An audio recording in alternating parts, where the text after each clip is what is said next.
Hey everybody, welcome to Pool Box Pals. I am Monk. That is Right. Mark over there. Sorry, I cut you off. That's fine. I was just gonna state what you said. Good. I'm Mark. Good job. We did it. Yeah, I did it. Um, yeah, and we are the Pool Box Pals. We are a little comic book based podcast. This is episode number 2. And something that I wanted to say right off the bat was that this podcast is brought to you by the IWEP Network. That is the Interviews with Everyday People Network. We got a little logo up here. There it is.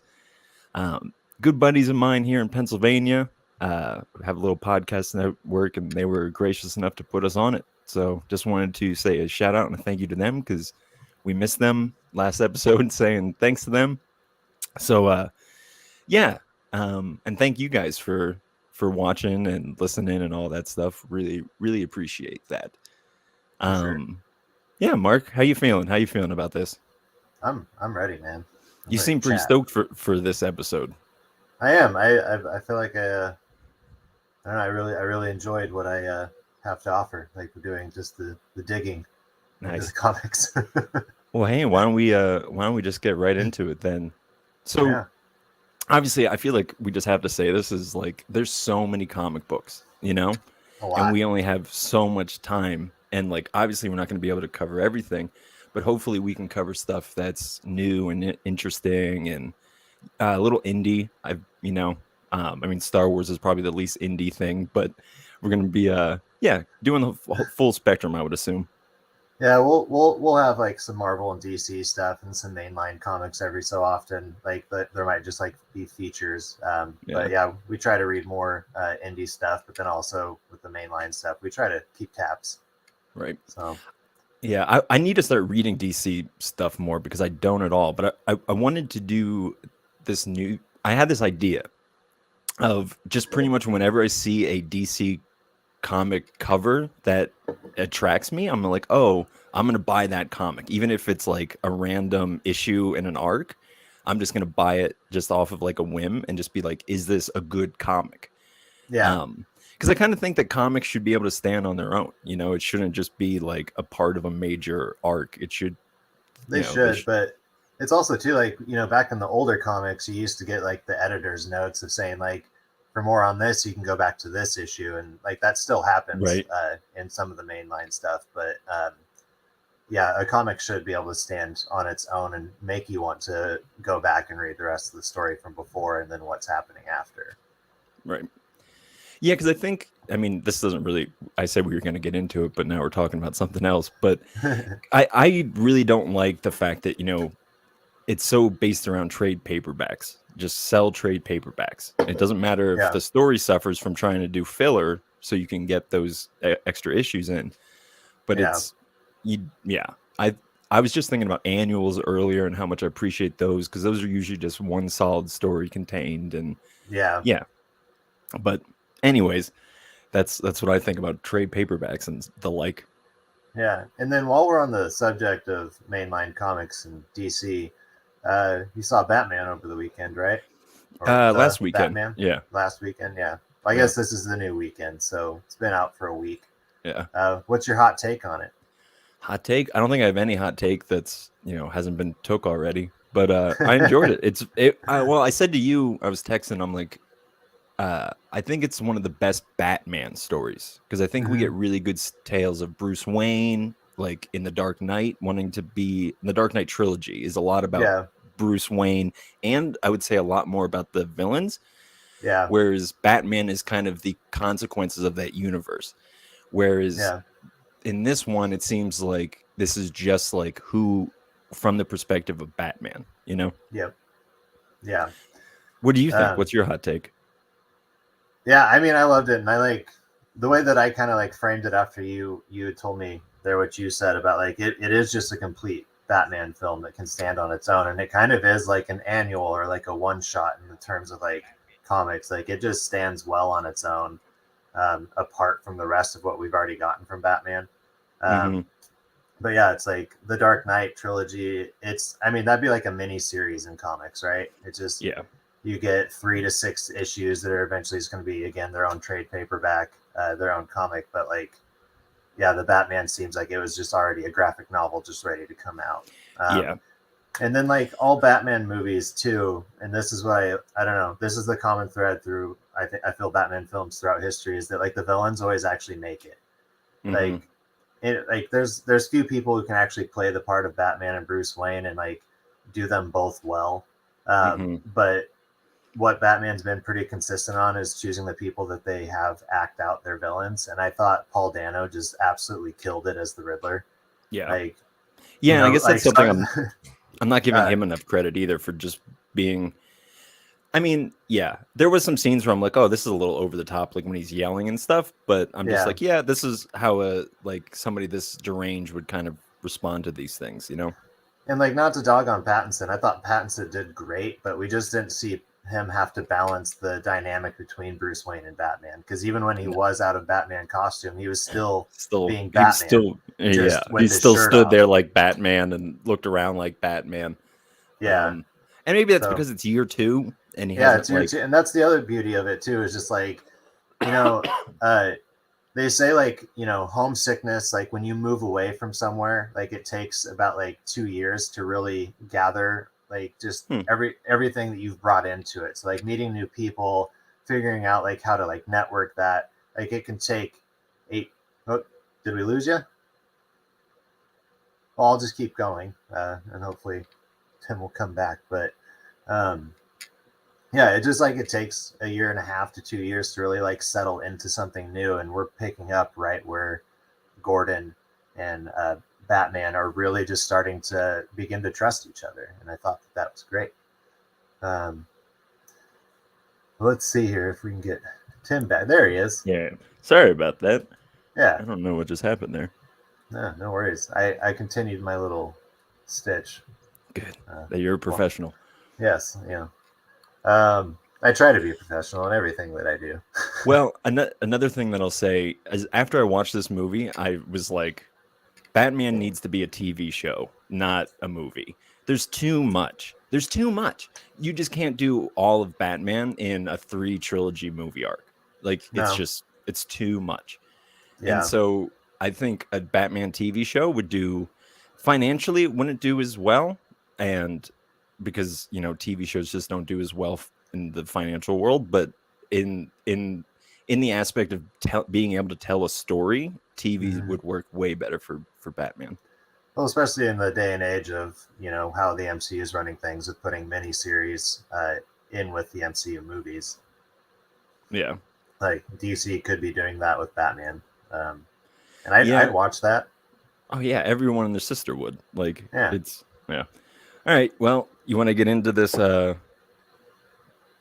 and Han Solo? Let's do comic? It. I said it backwards. It's all right. I got my copy right here. Let's see if I can get the glare off of it. There we go. This is just the regular cover that came out.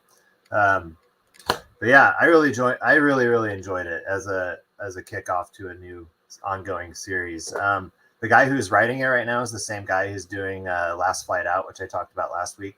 Oh, I didn't know that. Yeah. Okay. And then the guy who's doing the artist, he has a good record of like a lot of Star Trek comics. That's what I've seen that he's done the most of. But something else that would be familiar to us is that he's also dabbled in Star Wars already with War of the Bounty Hunters. Oh, so really? He did some of the artwork in there. Yeah. Okay. Yeah. But yeah, so Han Solo and Chewbacca #1, it is a new ongoing series. It's set a few years before Episode 4, A New Hope. So this is pre-meeting. This is like before the Solo tract crosses with Skywalkers. Yeah, because when I was reading it, I'm like, I don't know when this is set, and I just didn't look into it. Well, and like it's kind of misleading too, because like the first frame of the comic is Han and Carbonite. But then so like that's the only like projection into the future I think that we saw throughout this comic. But it also played back a lot into his past as well. Yeah. But it was just like sometime before A New Hope came out, and it's called the Crystal Run, Part 1. So this is the golden age of the criminal enterprise. So Jabba the Hutt's running quite a bit. Han's got to do a job with Chewbacca and Greedo. And we all know that who shot first, Han or Greedo. That's Han won. that. So that's a one. Okay, so here's what I'll say about. I mean, I know you're kind of still giving the placement of the story Yeah, or no worries, whatever, man. but I'm really excited about this series. I don't know if I'll just wait for a trade paperback or if I'll keep going, but I am really excited to see Han Solo as a smuggler because I feel like we Oh never yeah, really get to see that. We mostly hear about him as a yeah. smuggler. Well, and And that's what this is. It's a dive into the folklore of Han and Chewy. So this is, okay, this is post Solo movie, which, people have their opinions on. Like, it had the potential to be better than it was. I enjoyed it. Yeah. But it's not the best Star Wars movie out there. But yeah, we're gonna see this run of Han and Chewie together being smugglers and doing their job. And then we're also getting, with Greedo being in this first issue, and I don't know what the future holds for Greedo in terms of the comic book series, but I know where his endpoint is. And so now we're getting a lot of background to the relationship between Han Solo and Greedo, and it's going to add that much more like emotion and excitement to that scene in A New Hope. So, and this again, this is what I love about the Star Wars comics, is that they give us more to talk about and add to the stories that we already know and grow up with.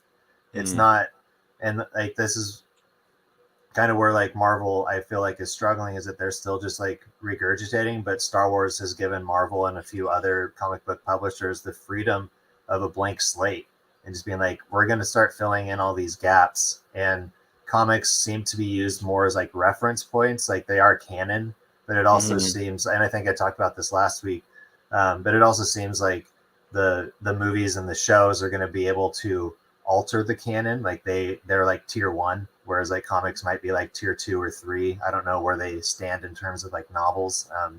And actually I'll get into that more. So I'm gonna get into that more when we get to the next part of Star Wars. Sure. Yeah.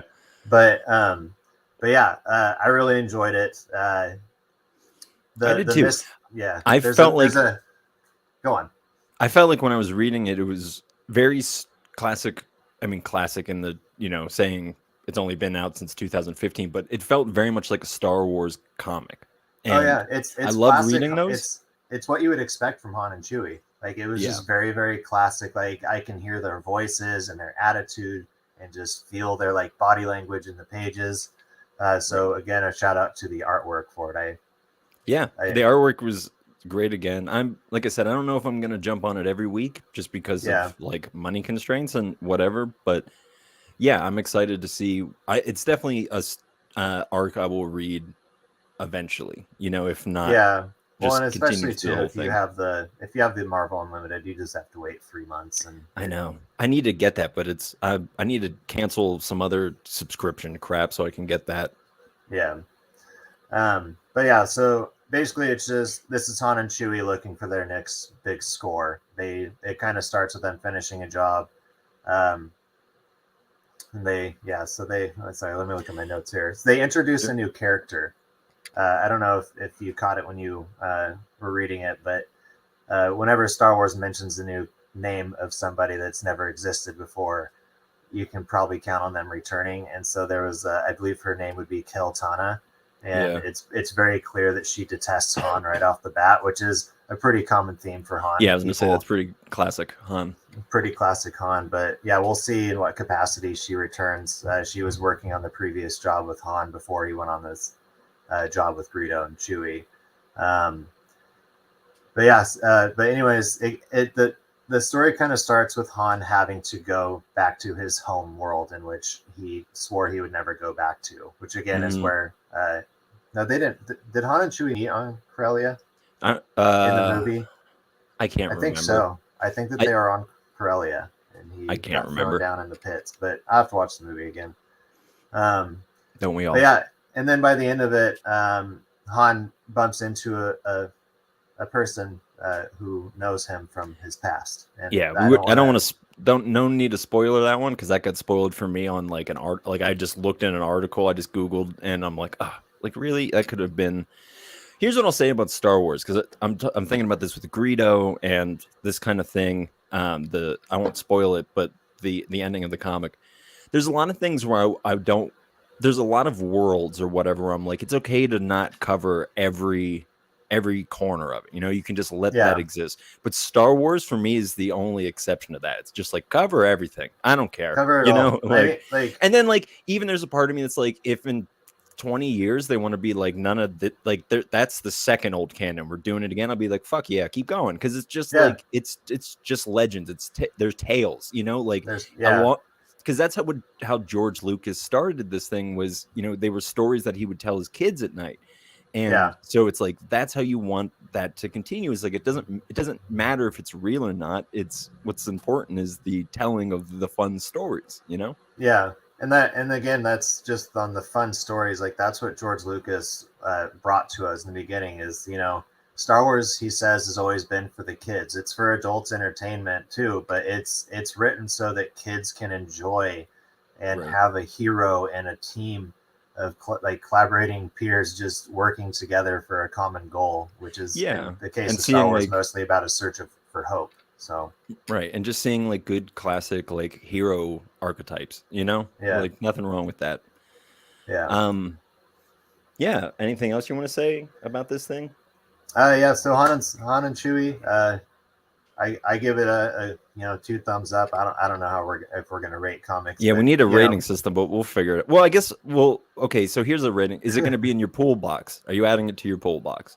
I'm gonna put it in my pull box. Yes, Okay, there you go. but I try to stay in.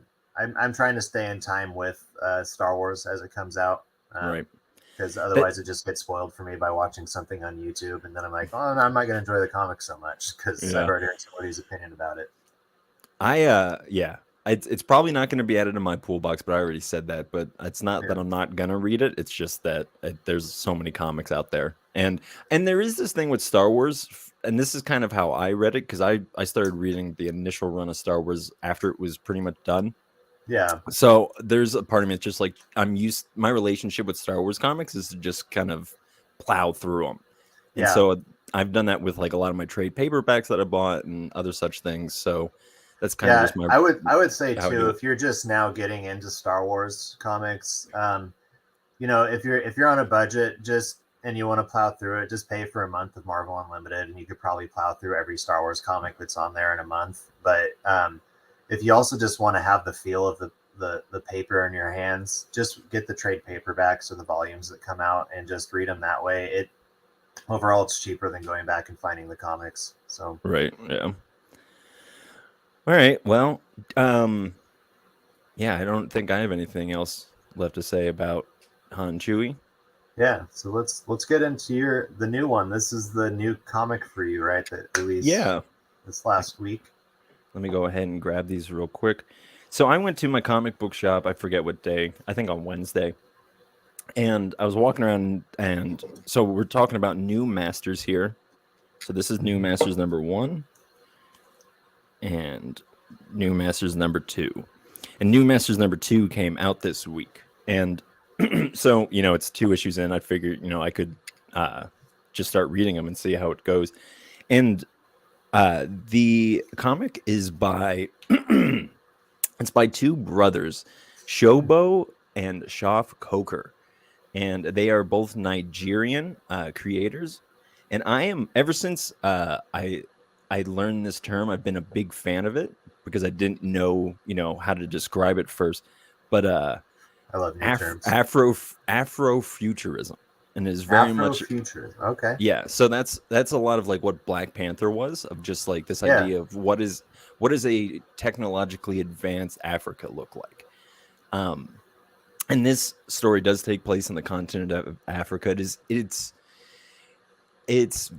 I think I have it's essentially like just a Star Warsian kind of sci-fi world where there's a lot of intergalactic trading, and so there's a lot of like mining for materials on, you know, what kind of makes the material valuable is if it's rare to the planet, if it's Oh only yeah. found on this thing, and you know, not on other ones. And so that's what kind of how the it's very poor, like it's a futuristic world, but everyone's kind of poor because of just, let's say, just the overwhelmings of capitalistic demands. And so they're trying to find the last of this rare object that's on Earth. And yeah, it's been a very interesting. I mean, it's just too. The first issue was interesting because they set up a lot of characters over the breadth of this universe. So you had like a very poor person, you had somebody high in politics, you had some other people, and so it was kind of very spread out. And then the second issue was kind of brought all those people together and kind of showed their narratives. So Yeah. it was interesting that they, and I enjoyed this. It was the world started out very large and then became small, but the largeness of the world still persisted through that. Like it didn't seem like it was just like, oh, it just, I don't know, it didn't seem to go away. It just seemed consistent. And but it also seems like I said, like it seems very Star Wars, but it's not so Star Wars in the effect of like it's huge for the whole galaxy. It's more of just like, well, what is this person up to? What's it like for every average day person?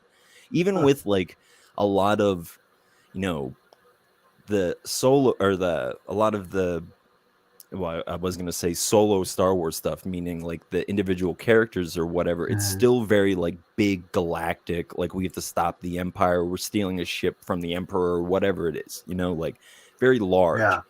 But this is seems very just close to, uh, yeah, whatever. It's very close to these individuals who are, um, a part of the story. Hi, It's not. Anthony. Thanks for saying hi. Sorry, I It's just not. was It sound. Hi, Anthony. Who's it? somebody in the comments said hi. Anthony, the Oh, leader of the IWEP Network. Thanks oh for yeah, stopping by, buddy. Hello, Anthony. Um, But yeah, it so kind of I'm it kind of sounds a little Blade Runner-y too. it is yeah, so it seems like the art is very Blade Runner-y in so far as like kind of like, oh yeah, I mean there was a good, just kind of like Oh, uh dark yeah. future, you know, a rainy future, whatever. Um yeah, just random stuff. So yeah, I'm. Is it going to be added to my pool box? I don't know. I'll probably read issue 3 and then see if that's something that I enjoy. All And then I'll right. just go from there. But I Is it a new ongoing series or is it a mini I think it's series? limited because it's Image, and they usually do kind of Yeah. smaller arcs at first, and then if it's good, they'll continue it on.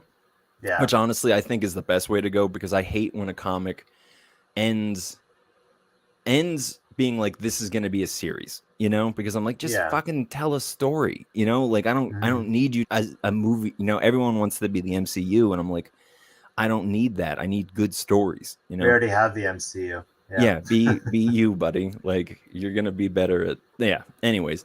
So yeah, I would definitely just recommend checking that out. Um yeah, that's Sweet. all I got to say about that. Right What are on. we on to now? Well, now we're gonna dive back into what I'm considering our spotlight feature of Star Wars is High Republic. I talked a little bit about it last week, but Phase One just came to an end a couple weeks ago, and I have the order. Well, okay, let's get into this. So, if you don't know what Star Wars High Republic is, it was announced back in February 2020, so like right before the pandemic started. And for me, it was just like, oh, cool, some new reading material to look forward to during this shitty time of life. Yeah. Um, but basically, Lucasfilm got 5 writers to work on this together and collaborate at Skywalker Ranch, and it was Calvin Scott and Charles. I think it's Scholl. I don't know how to say his last name properly. It might just be Soul. Um, Your guess is as good as mine. yeah, but they both have authored or written a lot of the comics that we've read in Star Wars as well. But they've also written a lot of indie. They're just kind of across the board. There's also Claudia Gray. She's written a few Star Wars novels already. Daniel Jose Older was kind of a new guy to Star Wars. His first work came out towards the end of the first phase. And then Justina Ireland's been writing a lot of the young adult novels for the series. And she also took part in some more of the Bounty Hunters. Nice.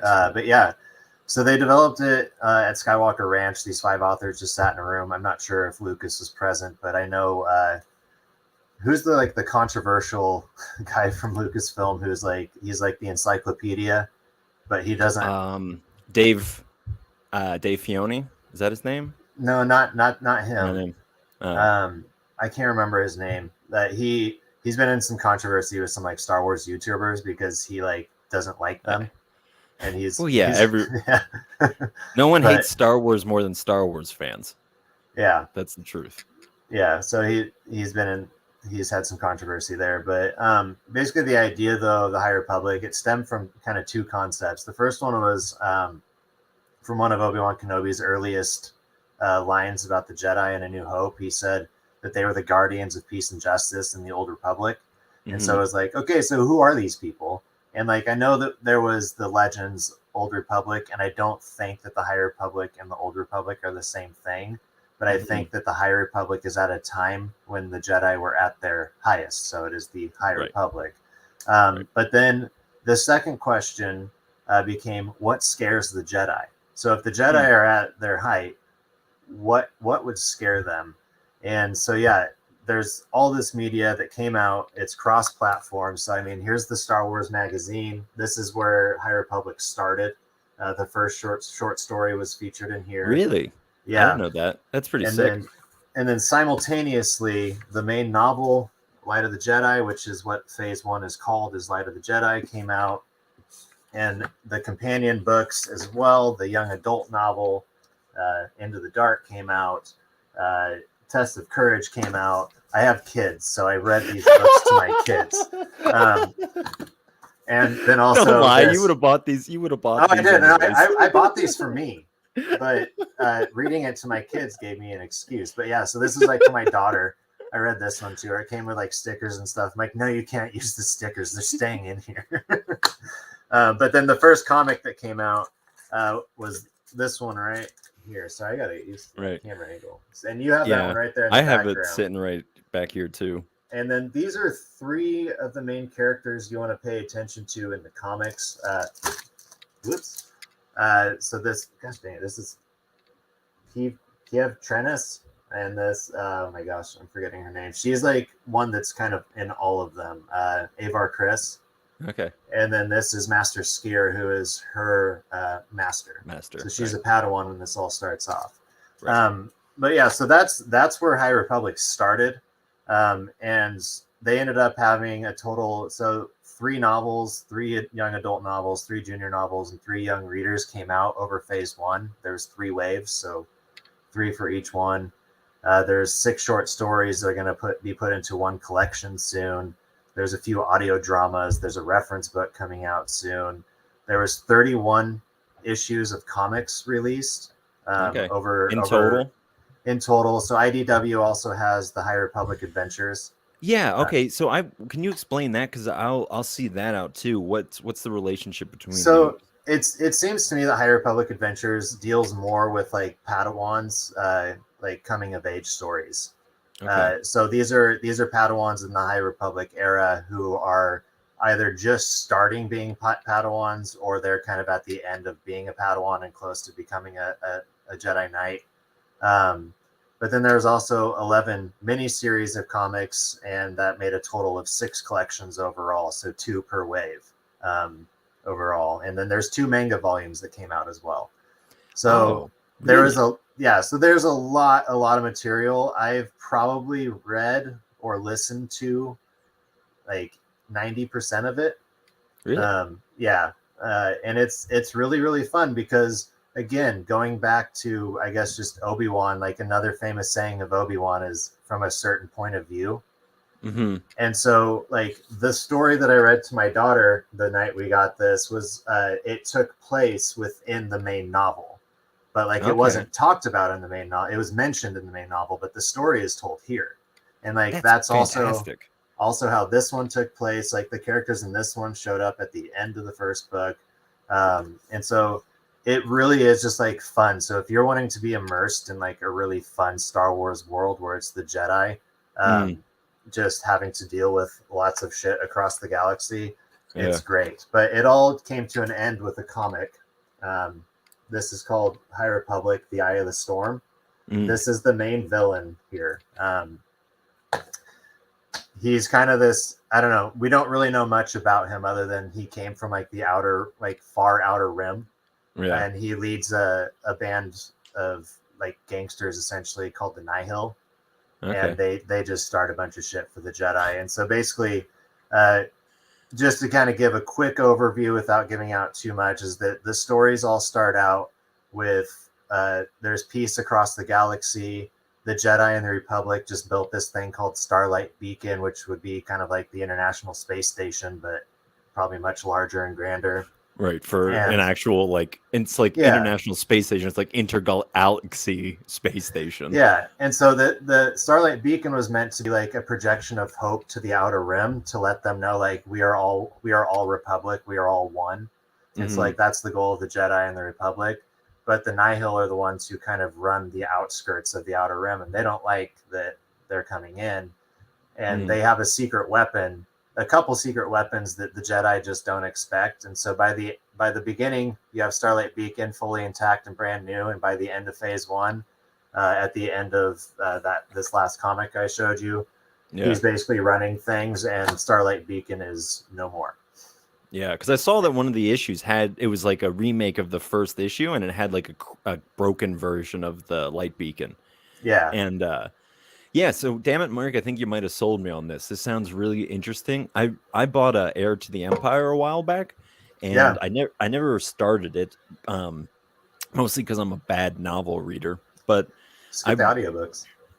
I know, but I don't I just doesn't feel the same to me. You're right. Um, but yeah, I really appreciate about this is it seems like they did the exact opposite of what they did with the Star Wars sequel trilogy. Instead of just being like, Mhm. we're just gonna make it up as we go. It seemed Yeah, like they were very intent about like mapping out yeah. where things were gonna go. And I think with a world like Star Wars, you absolutely need that. And Well, and yeah, two, it's like the authors behind High Republic, they started like it was first started being talked about as Project Luminous at the end of 2018. That's okay, so that's when like Lucasfilm was like really in the background, like trying to figure out how this thing was happening. They didn't announce it until February of 2020. So there was over a year of like time to like plan this story out. And like there's, you can go on YouTube and find the documentaries of the authors working together and sitting in an office planning out these characters and where they're going to fit in this just massive story.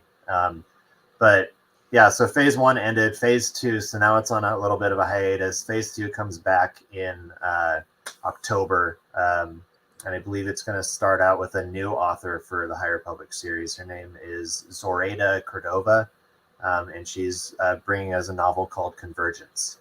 nice. And I wonder phase if two they're is called Quest of the Jedi.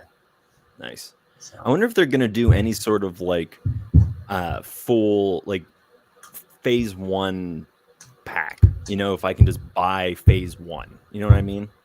yeah, well, and I mean, again, too, I already know that there's going to be some YouTuber who like probably loves it far more than I do because I like it a lot, but I'm not going to make an overview of the entire phase one. Right. Yeah.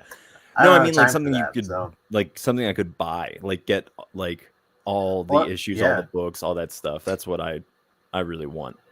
I'm sure something will come out that'll Yeah. help that out. But on the other thing too, for people looking forward to Star Wars TV shows, is that the High Republic is rumored to end when the Acolyte series releases. Okay.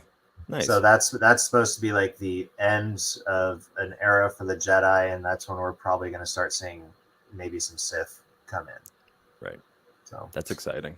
yeah, Sweet man, that sounds you. I genuinely, I started reading like because I have the High Republic here, and I think I started reading till like issue 3 or something like that. But I just kind of fell off of it, mostly because it did seem like there was a lot, and I always get I can't remember if I said this earlier about Star Wars, but I was thinking it is I get so nervous when I'm reading Star Wars because I'm scared that what if it's bad? Like that's I have that fear of like, oh no, what if I read a Star Wars thing and it's bad? Because it's mostly been good, which is like the craziest thing because there's so much to it. Like at most I'm just like a little bit bored, but that rarely happens. It's usually like the story keeps rolling along. But yeah, yeah, I don't know. So I think that's part of the reason why I like to read them in bulk, like I was talking about earlier. yeah, Just being like, let's just plow through this instead of like holding on every week. But yeah. yeah, I'm definitely gonna be checking this stuff out because it Yeah, sounds really enjoyable. it's really I it's really like it's the it's idea really of exciting. I really like the idea of living in the Star Wars universe and not dealing with any of the Skywalker saga stuff. Like, Yeah. because it's so big, it's so vast, like you can just leave it. Oh, It's it's yeah, brilliant to me. good. Like to step out. I mean, the Skywalker saga will probably always be the core of Star Wars, but just the Mhm. fact that there's so many lovable characters and so many characters that already have a lore built up Mhm. that Star Wars is now just going to continue to explore. And yeah, they're going to bring in new characters. It's like I also said last week, I love that the Book of Boba Fett brought in a bunch of comic book characters. Like I love that Black Kirstentan showed up in that series. Mhm. Um, and going again, like the new series Obi-Wan's coming out, but it's like in the comic series, I'm sure you read this one, but like Obi-Wan faces off with Kirstentan, and like the scar that we saw on Kirstentan's face in Book of Boba Fett, that was given to him by Obi-Wan in this comic book fight. That's pretty sweet. So yeah, Yeah. Yeah. Well, good on Star Wars, man. good on Star Wars. I'm They're sure we're going to be talking about Star Wars a lot because we're both big fans. But yeah, yeah, good stuff. yeah. All And right, buddy. I also want to preface too, like I've loved Star Wars. Like A New Hope is the first movie I can remember watching. I was like 3 or 4 years old, and I watched it on Laserdisc. Oh, You really? know, yeah, it was like one of Wow. the first movies I have in like living memory. Um, Wow. Seeing, but so it's always been something for me to like grow up with and just Hmm. enjoy. But by no means am I like an encyclopedia of Star Wars. Like I love the stories, but Oh my um, gosh. Well, here's there's people that know a lot more about it than I do. here's okay. So I realized this with my relationship with Star Wars is that like because you and I both know that there are people out there who like know exponentially more than we ever will about Star Wars. Yeah, But as with there's most things in life. but right, but then we know more crap than just like your average person. So like Yeah. people like look at us and be like, I just know Luke Sky, like the Han, Leia, Chewie, and Oh we're yeah. like, well, what about like I can't think of any like random hut at the moment, or you know what I mean? Just like Yeah. there's so much lore and there's so many levels to it. And here's what I'll just say to all of it is like enjoy where your relationship with it and don't demean anybody else because of their relationship with it, right? And again, fair point, because I also say that that applies just in real life with Right. everything. It's just that yeah, but we can get into that in another time in another conversation. Sure. Well, you ready to switch into Jeff Lemire discussion? Yeah, so you're gonna kick it off with Little another Monsters. little monsters. Yeah. Yeah, I got that over here. Did you read this, right? I'm trying. I did. Yeah. Okay. I And we might actually actually. got the same. So this is a variant cover, but I do believe that we got the same cover, Yeah, I got right? mine right here. Yeah. Nice. Look at you having it boarded and boxed or bagged and boxed already. Yeah, I'm a little Um, obsessive about it. it's okay. It's better to be because then I have to do like I literally am looking at like what has to be 30 comics that are unbagged and boxed right now. So then I just sit here and I do them all one night and I organize them and it's a pain in the ass. So if I just did it every week, it would be a lot easier than you know, once a Scheduling month or stuff's whatever key, too. man. You're not wrong, buddy. You're not wrong. Yeah. Anyways, so Little Monsters it is written by Jeff Lemire, who we're going to be talking about a lot going forward, and also Dustin Nigent. I was assuming how you say that. Excuse me if I'm saying it wrong. Yeah. Let me just read the publisher summary before we go into it. Uh, they are the last children on Earth who also happen to be vampires. For longer than they can remember, these children these children vampires have lived a life of eternal wonder amongst the ruins of humanity. But shocking events fracture the group and set them on a path of discovery that will shatter their innocence forever. Hmm. Um so yeah, so just issue number 1, new Lemire. Yeah. I thought it was mostly just a lot of world building of just being like, this is it. These are who these characters are. And one thing that I really love about Jeff Lemire is that he is such a storyteller. You know what I Mm-hmm. mean? Yeah. Like he's not a person that just does dialogue and not that Yeah. that's wrong.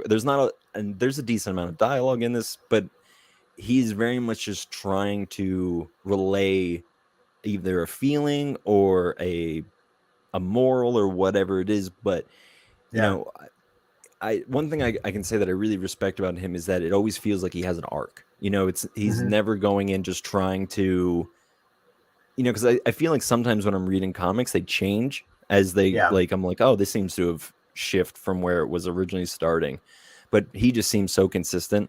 And I wonder if Mm-hmm. it's just how his writing style is, if he just like writes it all and then breaks it up, or Yeah. if you know. But Yeah. I really enjoy his stuff. One of the things too, and we'll get into it more, I think, as we talk about the next two of his works that we're featuring. But his, you have to sit with his writing. Like mm, this isn't like his comics are fun and exciting, but in a way where it's like you're not trying to blow through the pages, be like, what's happening next? What's happening next? Like you're more sitting on the pages, being like, what's happening now? yeah, Like on these pages, and like you really have it's to very soak it in.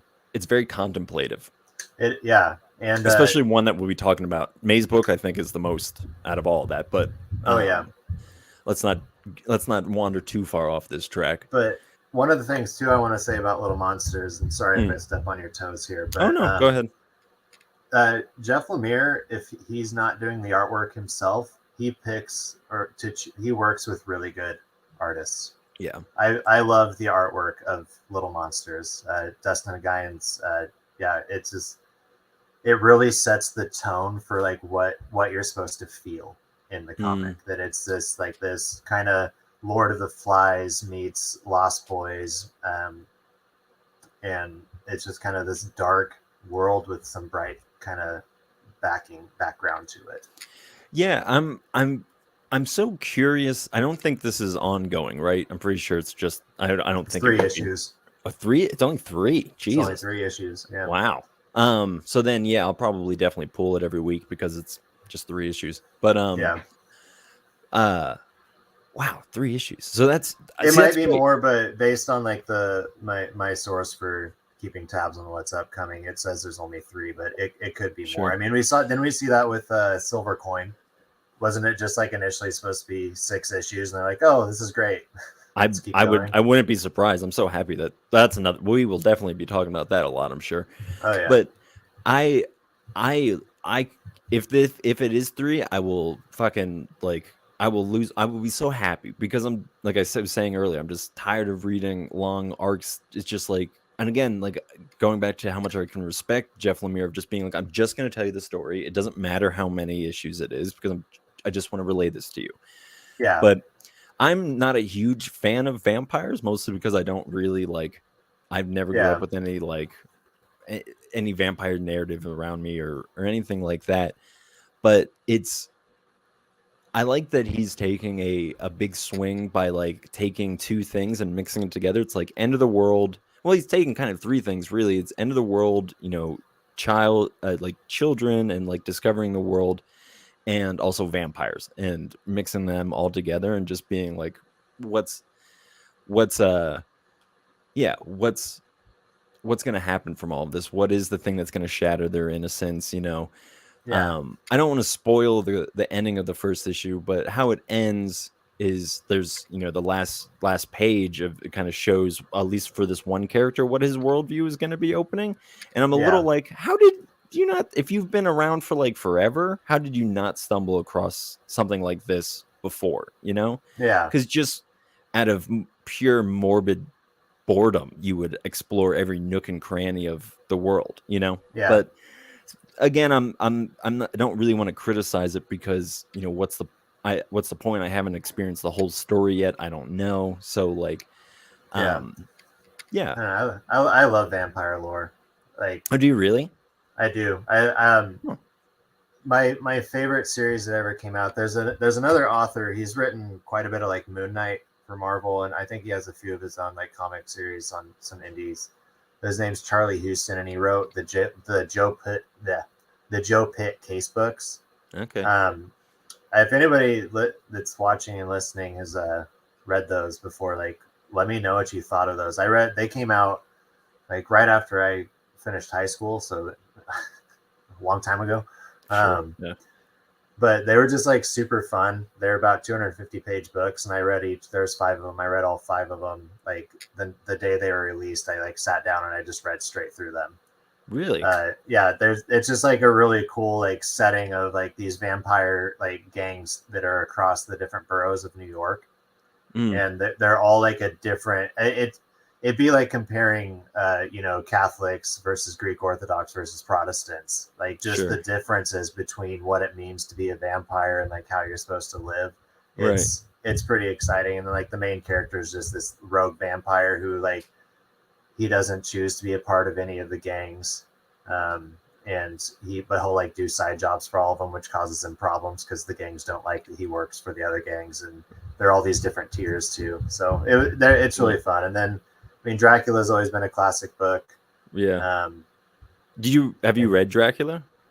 I listened to the audio for the first time. Okay. Like I never read it as a kid. I didn't really fall in love with reading until after I graduated high school Okay. because I went to a small private Christian school that forced me to read books that I did not Right. enjoy reading, and so I had like this disdain for reading. But it was honestly like when Chuck Palahniuk started putting out like Fight Club and Mm, a lot of his books after that, and then Charlie Houston came out. That's where I started like really falling in love with like reading. And nice. then when I was in college, I took some literature classes and like was able to read some classics or listen to them. So, Right. but yeah, Awesome, man. vampires are cool in my book. Nice. Yeah, like I said, there just haven't been in like my world, but like I'm not opposed to them. I'm maybe opposed to people who like think they're vampires, but that's fine. If you want to Yeah, live like that, who am I to I can't tell you that you're not. I don't know. yeah, um but yeah, so I'm definitely gonna be jumping on this, or at least riding off to the end, because I did with both Primordial and Mazebox. yeah. Speaking of the two of those, why don't we dive into those bad boys? Let's dive into those. Again, yeah. So Primordial. I I'm just gonna be completely honest. I was really excited because you told me about this series. You showed me you Okay. got the issue number one, and you're like, this looks really promising. And I think you had just finished the first issue, and so I went and got it. Yeah, I have mine too. I think I might have a different issue number one. I do. Mine's bagged and boarded like a I good have boy. this beauty. That's pretty. Yeah. This is Um. I have a variant of number two. I think this is a variant, but I think this is my favorite cover. Oh my gosh. It's so sad. It This is. this little monkey. Yeah, but yeah, Here's that's my number. Let's just show our issues and see if we have yeah, any of the same ones. yeah. If you're just That's my listening number to the two. audio version of this, sorry if that's Primordial um. by Jeff Lemire. You can look it up anywhere on the internet. So there's number three, and I think that might be a variant as well. I'm not 100% sure, Here's my but number three. yeah, Oh, come on. I got a really bad glare. But that's okay. We'll figure it out. You have the plastic on. I think that hurts it, but it does. It that's does. okay. The sacrifices you make for keeping your comic books All in right. pristine All right. condition. But Number yeah, you want four. to? I don't. I have no. I don't have number four on me. Do you have it? That's not the one This is I my. have. This is That's the so one I got. funny. I'll have to see what issue that I have, because mine. I have comics up on my wall, and then I also have like a stack of them down here on the like a box. I have that one. That's That's my the number number five. five, Yeah. and But then okay, now that we've shown those beauties, go on. yeah. No, they're all beautiful covers. Like yeah. I'm a sucker for like a good comic book cover. Yeah. Because I think I'm honestly like a sucker for like old comic book covers that are like it's like, how is Yeah. Batman gonna not lose his legs this week? And it's like, oh god, how is Batman not gonna lose his legs? For Like that sure. just Yeah. crazy stuff. Or like Batman needs to stop the TikToker or whatever it is, the TikToker. The tick. Um yeah, so do you want to you seem to do a lot more research on this stuff, so you want to give us a I little did. background on this? I did. So Primordial is this. It's kind of like a real life what if. Okay. So the dog Leica that shows up and the two monkeys. What was it? Abel and Mrs. Baker or Miss Baker. Mhm. These were the real animals that we like. The USSR set up or sent up Leica into space. Leica never made it back. The two monkeys were sent up by the U.S.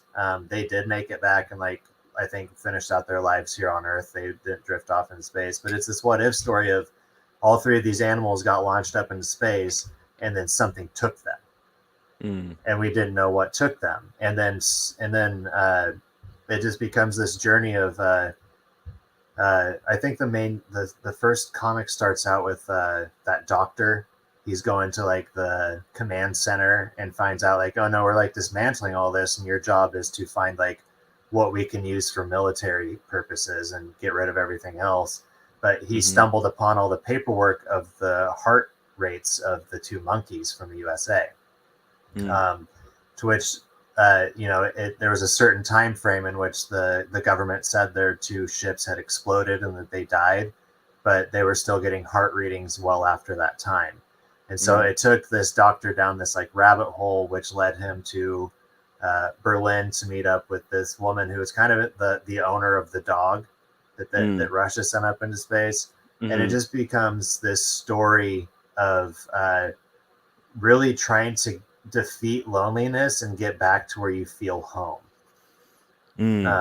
And the my favorite thing about this series, though, it wasn't like the storytelling was super great, and Jeff Lemire knocked it out of the park. But what really told the story was Andrea Sorrentino's artwork. That's like, it was very like Dark Side of the Moon, super trippy. It kind of gives you vibes from like the classic Marvel. Oh man, what is his name? Jack Kirby. Yeah, Jack Kirby. Very much Jack Kirby vibes, but just like there's so much being told on each page just with the artwork and the story. Well, I mean, we talked about this last week of being able to paint a narrative without words, and this totally does. And I mean, there's so little dialogue in this, mostly because a lot of the main characters are dog and monkeys, and they speak telepathically, but it's very just hungry, tired. Well, they called it like the animals that all three animals refer to it as like the change, like or like the new Abel and the new like they recognize the change. And then the other thing about these three animals is that they have a full story that's told too. And like, I think issue 2 is when it's more about like Laika before being launched into space. And like Laika was this stray dog who got taken off the streets and was picked for this program. And then the lady that's kind of throughout the series became like the dog's owner. And so for the dog, it was all about getting back home to the owner, which is like understandable because, dogs are, man's best friend or humankind's best friend. And so like, the dog wants to get back. And the two monkeys, however, they didn't want to go back because they were hunted down in the jungles and they were kidnapped and they were tortured and poked and prodded. And then also just notice the difference too, that the dog from Russia was just treated super well by the owner after it was captured. And these two monkeys by the USA was like, fuck you, like we're gonna poke and prod you and make you want to hate your life. And like, but it just became this journey again of like learning how to trust and build friendship and just get back to the place where you feel at home. And it was just, to me, it was just very, very beautiful. I had to read through it. Like, again, the first read through, and when issue 6 came out, I felt very let down. I spent all this time and all this build up with the first few issues. The last issue comes out and I'm like, I don't like this. Why? And so, but it drove me to like start asking questions like, why don't I like this? Like, I should have loved this because I've loved it thus far. So why didn't I like issue 6? But then I just started reading more about it and like really getting into trying to understand like the mind of Jeff Lemire, and even just reading more about Andrea Sorrentino. I think I'm saying her name right. And just the works that she's also done.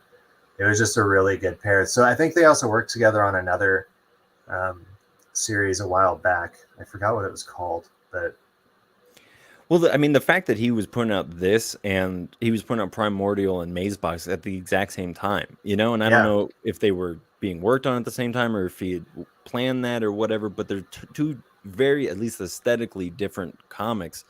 But like the fact that he was able to just put both those out at the same time is, I mean, a big part of that is the fact that Mazebox was just all himself and he could just probably focus on that. But with Primordial, it was, working with somebody else. But I can't get over I was also disappointed by issue 6, so I'm glad that you said that.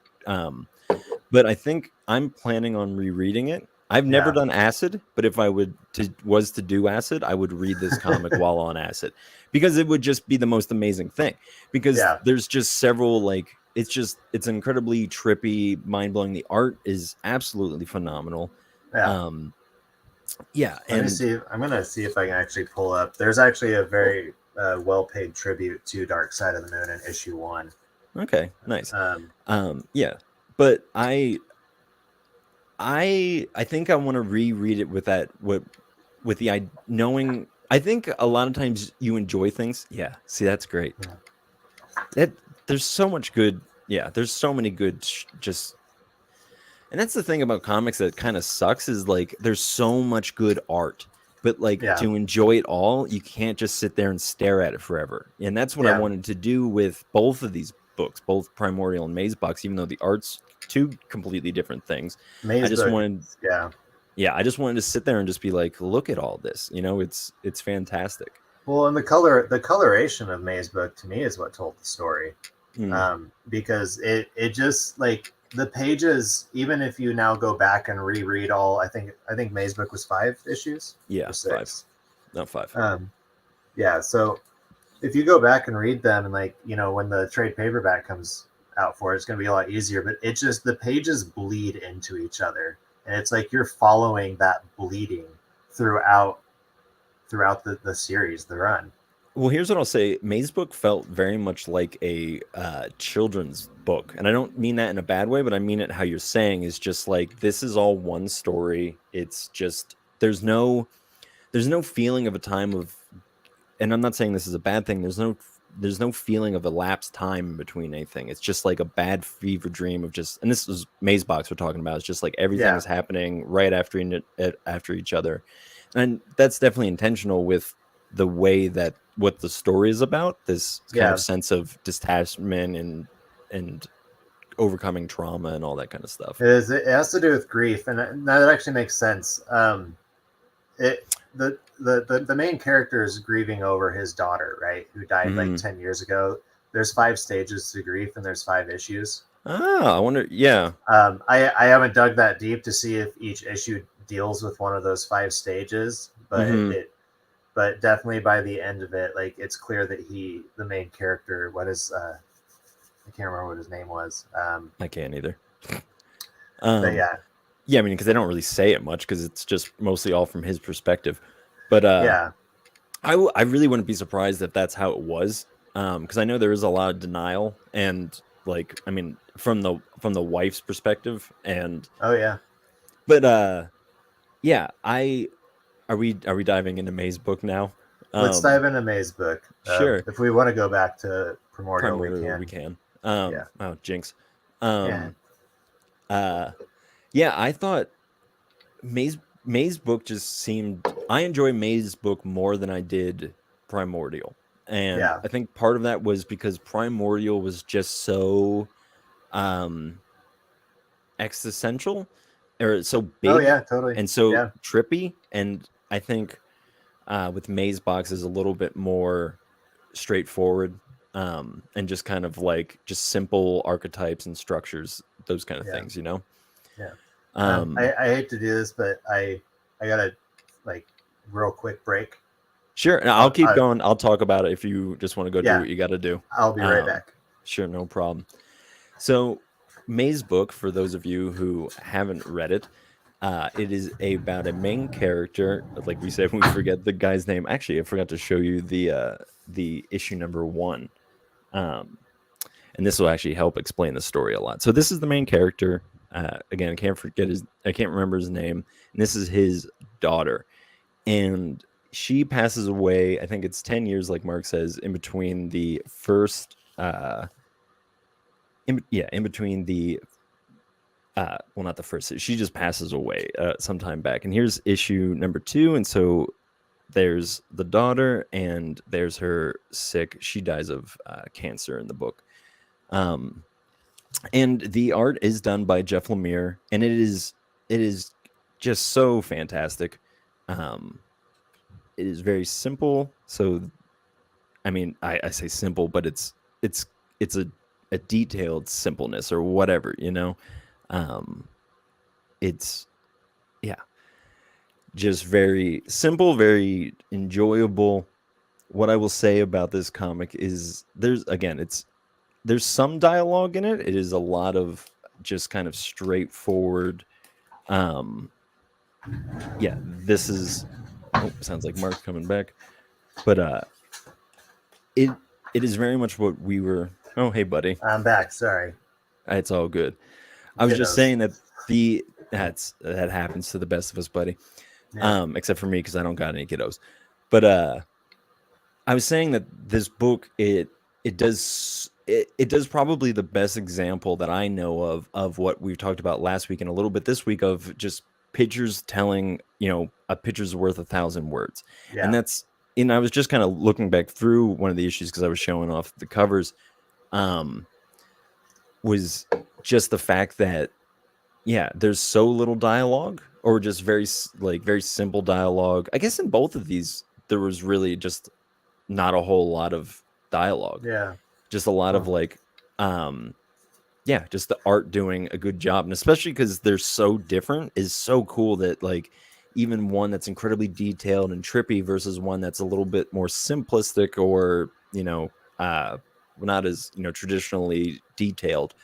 Mm-hmm. But yet they can both do the thing of painting you know, a picture telling of 1,000 words or whatever the hell that saying is. Yeah. You know what I mean? Um, But so how did you I'll enjoy hold it? them up real quick. Yeah. Mazebook.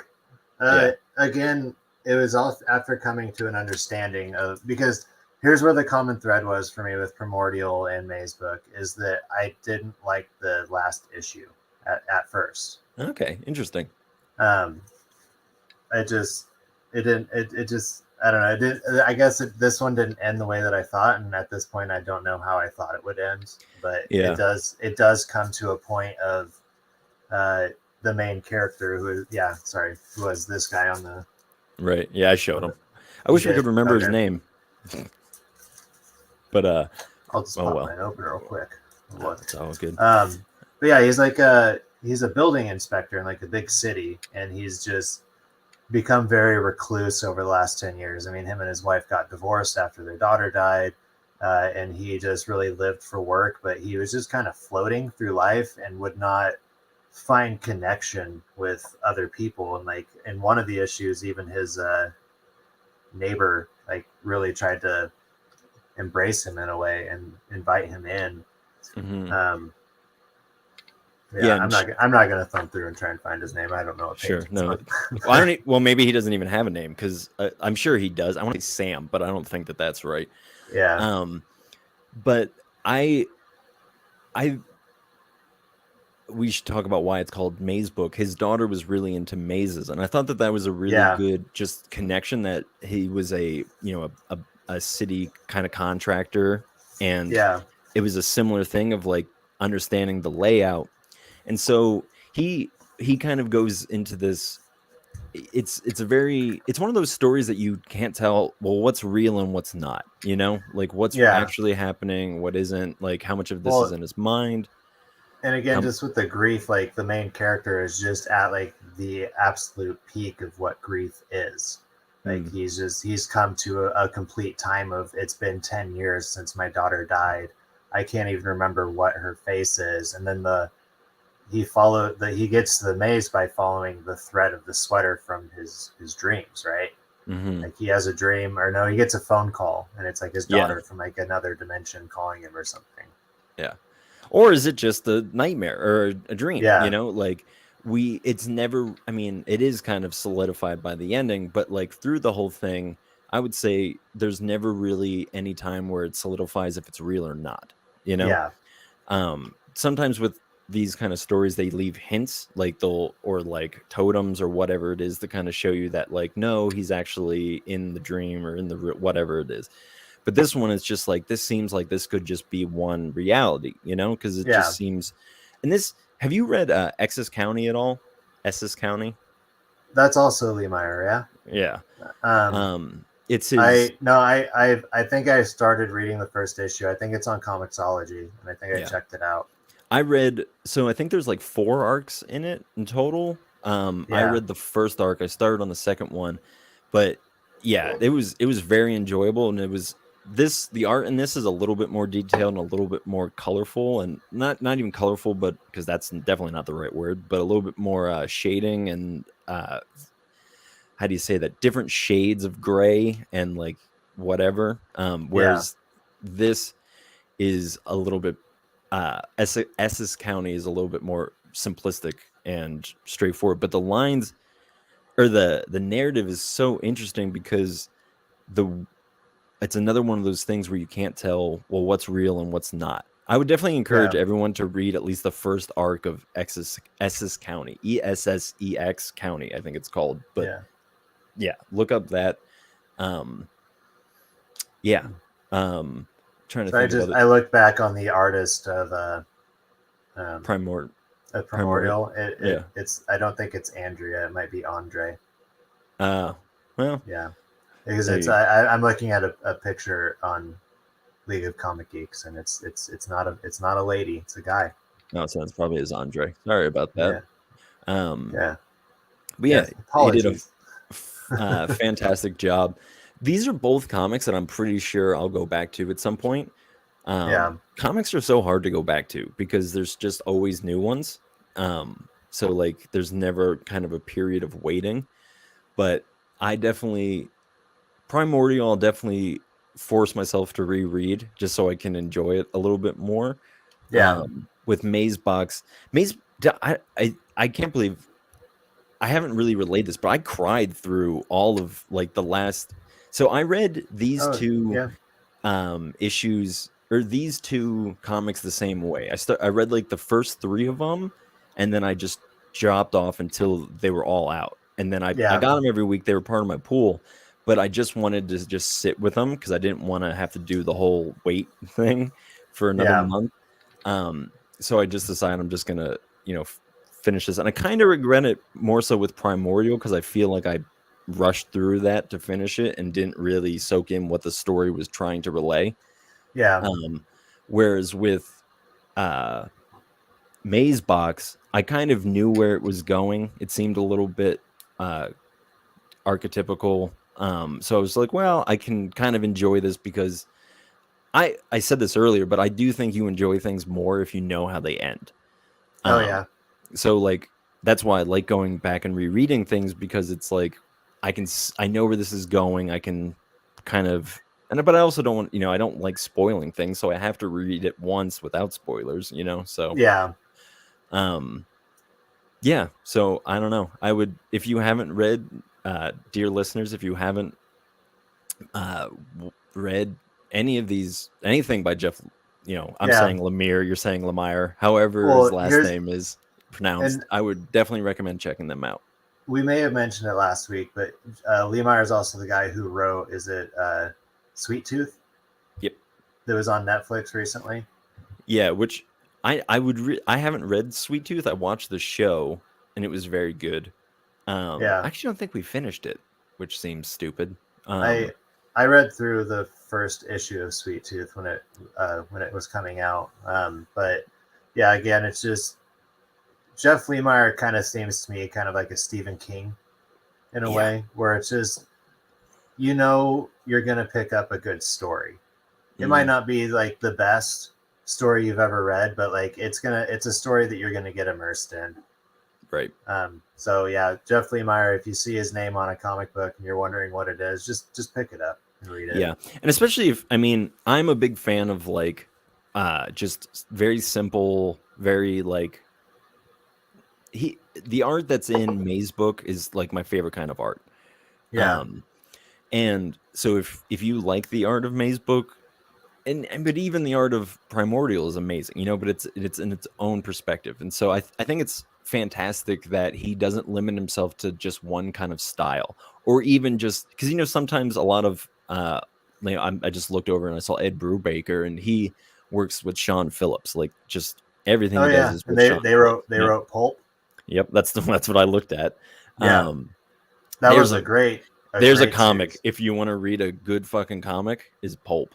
I'm going to buy that for my dad for Christmas. Who, my dad doesn't read comics, but it's just such a good story. But so what I was saying is, Jeff Lemire doesn't do that. He doesn't stick with one artist and then just do whatever. He's using different people, and I think he's smart in that sense because his art would have failed Primordial, and there's no he would have known Yeah. for sure that he wouldn't have been able to do the art for it. If I'm being a little honest, like I think Little Monsters, he could have done the art for it. I don't think it would have been as dark because I think Yeah. he mostly. I think here's what I would say: if Jeff was to do the art for Little Monsters, I would just suggest that he inverts it. He just does white crayon or white Oh yeah. pencil on black. That would have been great, but I don't think that would have been as enjoyable. But Yeah. not to say that it's not bad. I'm not trying to say that, but um yeah, I think it's just great that he finds artists that either he knows will complement the story or that he can write a story with. Yeah, and then also, chances are, if you're an avid reader of comics, especially in the DC and Marvel world, you probably have read some of Jeff Lemire's work. Absolutely. He's all over the place. He's worked for, I think probably every publisher that's out there. I think he might have like at least mainline and then the main indie groups. He has something out for. So it's just he's been in DC and Marvel with Vertigo, Image, Dark Horse. He's got quite Yeah, I the. mean, he's been all. I wanted to look up how old he is. Oh, another Um, thing that he's he's behind only is 45 too. So yeah, I mean, he's also behind Bloodshot, I think. is he really Yeah, let me look. like the original Bloodshot? Let's see. His first one, he has Bloodshot Reborn, Bloodshot Hey, Salvation, Bloodshot USA. we just on our Instagram page, we just won a free iPhone. So yay, go us. Yes, We're we gonna did make it, buddy. Uh, but yeah, I don't know. I don't know what else I would want to say about these things. And I out of the 3 Jeff Lemire books that we talked about today, there's not one of them that I wouldn't say to pick up. Yeah, and a Um, lot of his, if you have Comixology, a lot of his stuff is free through your subscription right now. they do so much stuff up there. He actually, Yeah. he might be doing a story there at the on Comixology at the moment that I can shout out real quick. I want to make sure that it's him. What's something that you read by Jeff Lemire that wasn't these things that you enjoyed? Give me a second to pull this up. Oh, let me look back here. We're all looking back in our Comixology logs. And just If you've seeing what ever we read have. Black Hammer from Dark Horse, I started reading Black Hammer, but see, this is like when I first started getting back into like really reading comic books, and I was confused because it jumps in the middle of a narrative, yeah, and I was like, "Am I missing something, or what? What happened?" But it's a really great story, Black Hammer, and the world seems to just have built off of that. So that's yeah. another one to definitely check out. But yeah, here's another one too. My daughter will come with me to the comic book shop every once in a while, and she only gets one series, and it's My Little Pony comics. Nice. And I'm pretty sure that Jeff Lemire has a My Little Pony credit. I'm trying Does to he look for it. really? I think he might. No, you go ahead and look that up. So the series that I thought that I was reading of his on Comixology was actually not him. It was Chip Zdarsky, who I mentioned last week, who was Oh going to yeah, be bringing on Batman and did the Daredevil run, one of the most recent ones. He's doing this thing called the All Nighters. Actually, you know what? I did mention that this last week. It was vampires who work in a all night diner. So yeah, if you're just to talk about vampires again, go ahead and check out that one. It's on Comixology. It's a Comixology exclusive. Comixology just kind of changed up a bunch of their stuff, and it's real rocky at the moment. But Comixology used to be a great app. It has a lot yeah. of really good. If you know what you're I looking don't like the for, updates. no, no Yeah, one does.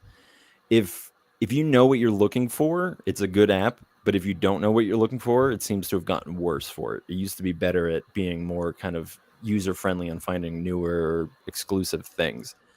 yeah. But now it seems like it's just a little bit more complicated to find things, which seems weird. Well, But it's because it went from kind of being separate of Amazon to being a part Yeah. like fully of Amazon. So it's like you're using an Amazon app instead of using a Comixology app now, and it's Yeah. and like and I think they're trying to just get rid of it because I think they're trying to like bleed it into Kindle. Because if you have a Kindle app, you can and you have a Comixology subscription, you can now read your comics on your Kindle app or your Kindle if you have it. Really? But then it would just Yeah. be in black and white, right? I don't. Well, I Well, guess if it's a black and white one, yeah. But if yeah. you have But a some Kindle Fire, technically, yeah, yeah, technically, what I have is a Kindle Fire, and that's um, yeah. Anyways, I think okay. that I'm mistaken. It wasn't. He didn't write My Little Pony. It's something that looks a lot like it from the cover. It's called yeah, Thought Bubble. Thought Bubble. Okay, Yeah, hey, well there you go. Sometimes you got to capitalize off of My Little Pony. yeah. But he really has just been kind of all over the board and Yeah, across the different publishers. Um, well, I think we kind of wrapped up on the comics. Did you yeah, watch the new Obi-Wan trailer? I did. Um, dude, I thought we texted about this a little bit. I can't Oh, we remember, did, but but oh, we did. we can talk about it on here too. It was really cool to see a bunch of the Inquisitors. Yeah, My only problem with that is I'm like, well, I know that you won't die in this, you know? Uh, yeah. Well, the main Inquisitor that was shown, she's only been like briefly mentioned once before. right. And Yeah, I meant more of like the ones from canon already. yeah, but a lot of those ones that it showed, we've seen them in Rebels Hmm. and Jedi Fallen Order, the video game. Right. Oh, okay. So So I didn't know that. I thought I mostly just knew him from Rebels. I love yeah, Rebels. I did not. When they showed the Grand Inquisitor, I was like, this doesn't look like the Grand Inquisitor to me. Oh, Like really? it's well, Yeah. Well, his head was too round.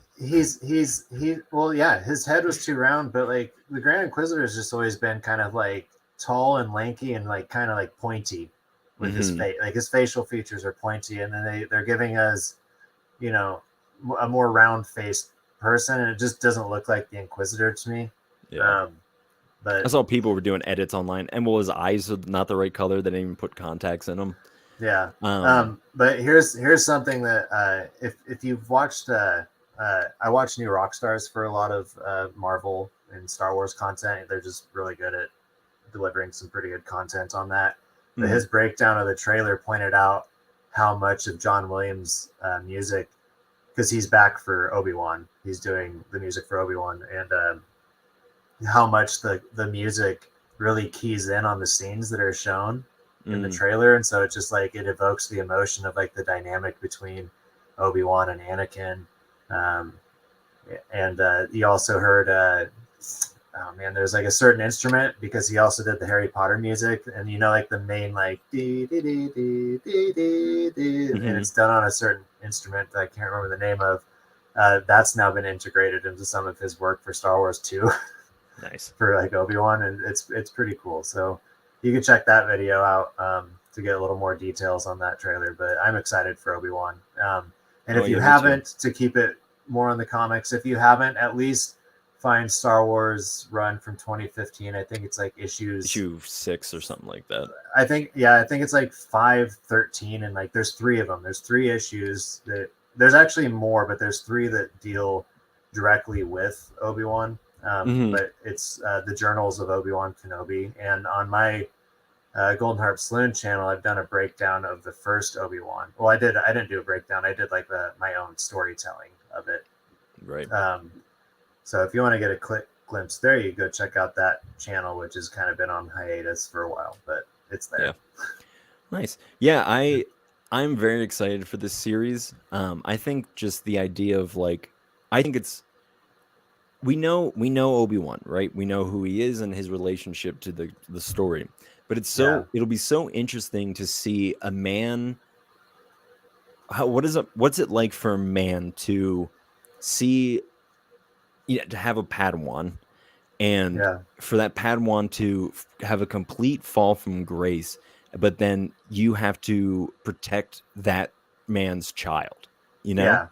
And just if thinking about that, like if I was that person, I don't have anybody in my life that I'm training, but like that would be such an interesting dynamic of just like that's such an interesting story because that's Yeah, not a very common story. That's not a typical archetype, typical, role to play. yep, And the fact that he's in exile, and it's it's one of those, it's so interesting, man, because it's kind of like one of those real life stories where somebody was forced into a situation that they didn't want to be in. You know what I mean? yeah, Because most people, at least, in our world, we get to live like the life that we want for the most part, and then a tragedy comes.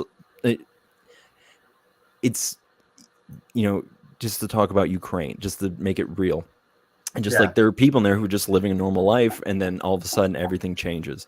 And it's like that's what it's like for him. And it's be so interesting to have that perspective, to like to hear the perspective of someone who was forced out of a regular life and forced into hermitude, or forced into uh what's the word, exile, like Hmm. it'll just be very interesting. And obviously it'll Yeah. be lonely and sad. And I'm more curious about what the Um, I think somebody might be knocking on your door there. Sound, Oh, but oh, yeah, it is. Hey, sweets. Hi. that's funny. Mhm. Yeah, But I'll tell you more later. Okay. that's precious. Um, but yeah, I'm more curious to see what the story is going to be. I'm very interested in that because I think what's going to be like, well, what's so important in this time that's worth jumping into, Yeah, yeah. No, it's going to be interesting, and it's. I think some of the premise too is built on, um, just the fight between Obi-Wan and Vader in A New Hope, and when Mm, Vader says like last time we met, he admits like that he wasn't, the stronger of the two. mm, And a lot of people think that he wasn't referring to his fight as Anakin Darth Vader in Episode 3. So that's why there's all this buzz about Hayden Christensen bringing his or reprising the role of Darth Vader Anakin, yeah, and are we going to see the struggle of Anakin within Darth Vader when facing these obstacles about Obi-Wan? And we don't even know in what's going to happen yet, but right. it's going to be very interesting to see how that all unfolds, and if there is this new epic fight between, which I hear is guaranteed, a new epic fight between Yeah. Vader and Obi-Wan. So here's a question for you. In canon, now in comic canon, Darth Vader finds out very late. I think he finds out post New Hope that Luke is his kid, right? And it's before Empire Strikes Back. I'm Yeah, pretty sure. it's in between. Yeah, he finds out Because it's he in the wouldn't have known run. about him prior to that. He wouldn't have known that he thought they Yeah, died. yeah. I don't remember what issue it's in, but yeah, it's one of the, I think, the 2015 runs. Yeah. It's post A New Hope, but before Empire Strikes Back, where I he think it's realizes. in a Darth Vader comic. I don't think it's in Star Wars. I think it's Oh Darth yeah, I think Vader. you might be right. Yeah. So I wonder if they're gonna change that. I wonder if they're gonna be like him finding out in this that he has a kid. I Well, really hope not. I hope not. I don't think that Vader and Obi-Wan are going to meet on Tatooine Yeah, I in this hope not. series, Yeah, because it's pretty clear that there's another planet involved that's a little bit more, again, Blade Runner-y. It Blade looks like Runner. Yeah, a Blade Runner meets Obi-Wan does a Blade Runner. some like major like metropolis city in Asia. Like that's what it Yeah, looks like, yeah. and that's where we see the main grand or the main Inquisitor. What's her name? Kira or can't I remember. can't remember. Um, but yeah, so I think like she's probably going to square off against Obi-Wan, and that's going to be on that planet.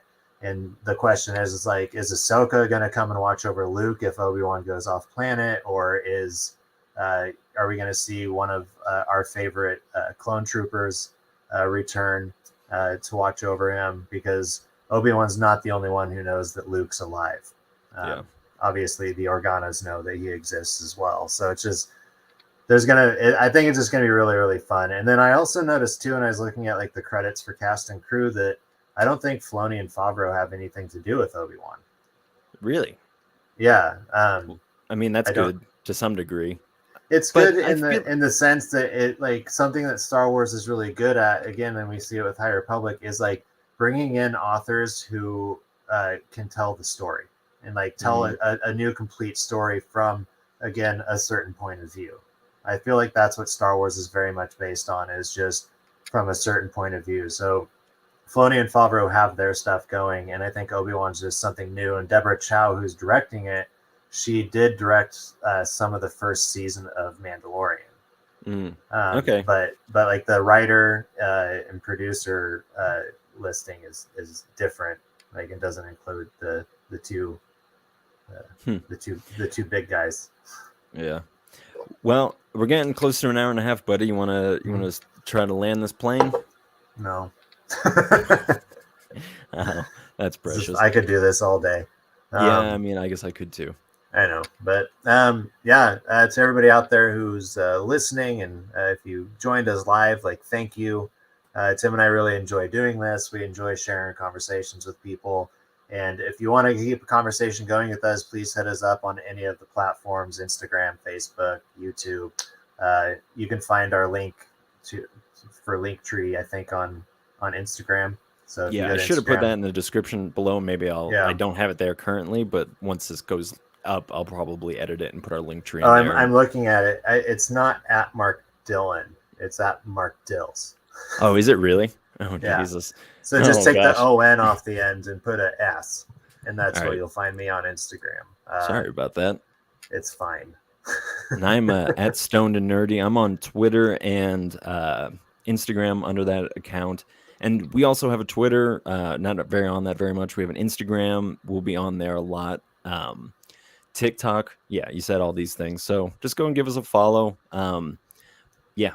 And if there's comic books that you've read that you really enjoyed and you're not sure if we've read it, suggest it. I love suggestions more than anything. Or yeah, I mean, just tell us what, we want to hear what you're reading this week. What are your pulls for this week? So you can be a pull box pal with us. All you got to do is just have a pull box, pal. Yeah. All right, everybody. Well, thank you. I don't know when we're doing the next one, but we will keep you posted, and make sure you stay nerdy, friends. Stay nerdy. Goodbye.